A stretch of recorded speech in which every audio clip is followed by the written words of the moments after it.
The next question goes to Mr. Knopf, starting out. Findlay gets a sizable chunk of money most years from the estate tax.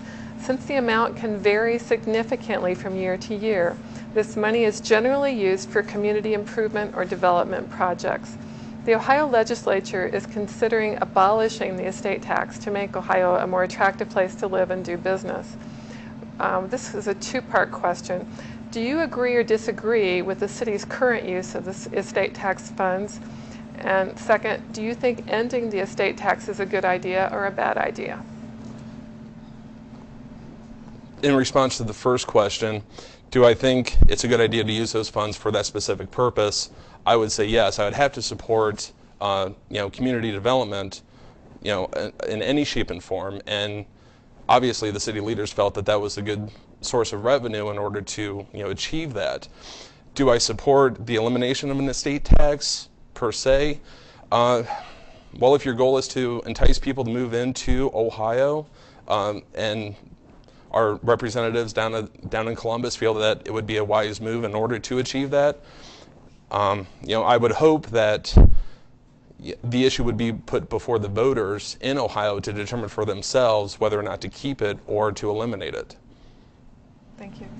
Mr. Sehnert, the same question. Whether or not you agree or disagree with the city's current use of the estate tax, and do you think ending the estate tax, as the state plans or is looking at doing, is a good idea or a bad idea?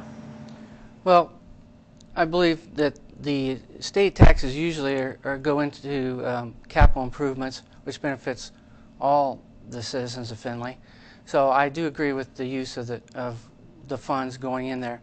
Granted, it's not guaranteed, and so if it were to cease, of course, then there would be a chunk there that we're used to that we don't have. So it will affect the city. Personally, I don't like being taxed any more than anybody else. And when I die, I want my money to go to my family. But as an elected official, I would have the whole city to think about, just not myself.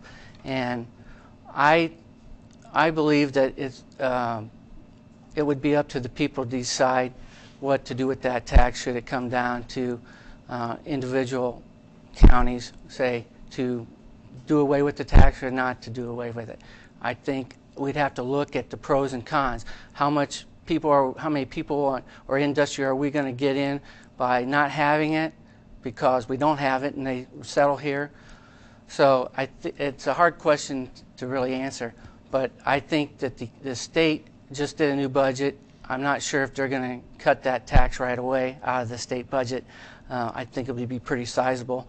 So, but I do believe that it would be up to the people to decide if that was taken away. This question directed first to Mr. Sehnert. During the August flood, we've noticed that a lot of people buy homes in the floodplain, even though it's risky to do so. One reason is because houses in the floodplain tend to be less expensive. Does Findlay have enough decent, low-cost housing? Is there anything the city can or should do to encourage more of this type of development? Mr. Sehnert.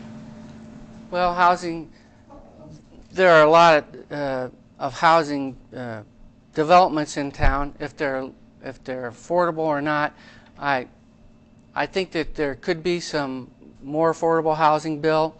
I know that the one avenue that we don't pursue a lot is using the Habitat for Humanities.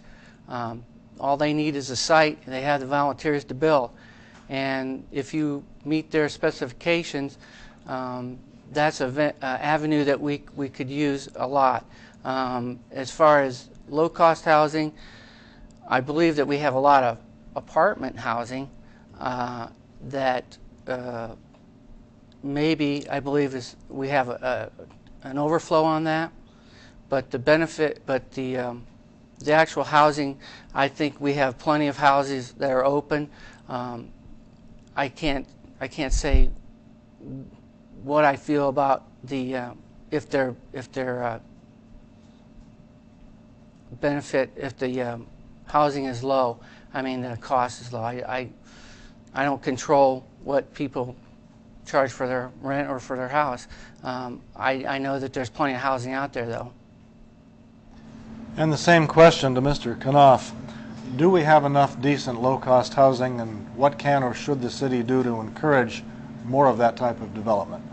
Well, looking at the Courier and the ads in there regarding houses for rent, houses for sale, apartments for rent, both furnished and unfurnished, I believe that represents, well, it shows to me that there is an abundance of housing available. Now, whether it's low-cost housing, that can be debated from here till tomorrow. Markets will unfortunately dictate what a landowner can get for their apartment, get for their house as far as rent. I hate to go to a property owner and say, I'm sorry, you got to lower your rent just so someone can afford to come in.